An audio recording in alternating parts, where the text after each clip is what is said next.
Montres, capteurs et objets connectés sont devenus aussi incontournables que les chaussures.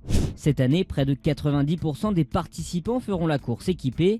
Des outils longtemps réservés à l'élite, aujourd'hui démocratisés. On assiste à une professionnalisation des coureurs amateurs qui se comportent comme des professionnels et donc qui s'équipent comme des professionnels. Et ça concerne aussi, bien entendu, les produits connectés.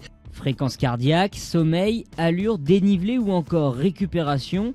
Ces données, certains spécialistes les compilent pendant des mois pour bâtir la course de leurs athlètes. C'est le travail de Joseph Mestrallet, préparateur data. C'est ce qu'on fait pendant toute l'année, de créer un modèle, donc un jumeau numérique qui va lui permettre de faire plein de simulations et de savoir à quelle allure il faut exactement partir. J'ai travaillé avec un athlète l'année dernière qui avait abandonné 2 fois d'affilée. Ça a été mon travail justement de l'année, de vraiment essayer d'être le plus précis possible dans le plan d'allure et dans la vitesse sur la première moitié de la course. Les athlètes s'appuient aussi sur ces données pour gérer leur effort pendant la course. Sur les épreuves d'ultra-endurance, comme on a par exemple à l'UTMB, c'est des données qui sont aussi très utiles parce que ça permet de maîtriser sa course, de la maîtriser de A à Z, dans sa préparation et dans sa réalisation le jour J, parce qu'on sera capable de temporiser, de maîtriser nos allures. Pour les derniers réfractaires, l'UTMB impose tout de même à ses coureurs un téléphone allumé avec l'application Live Trial active et un forfait fonctionnel.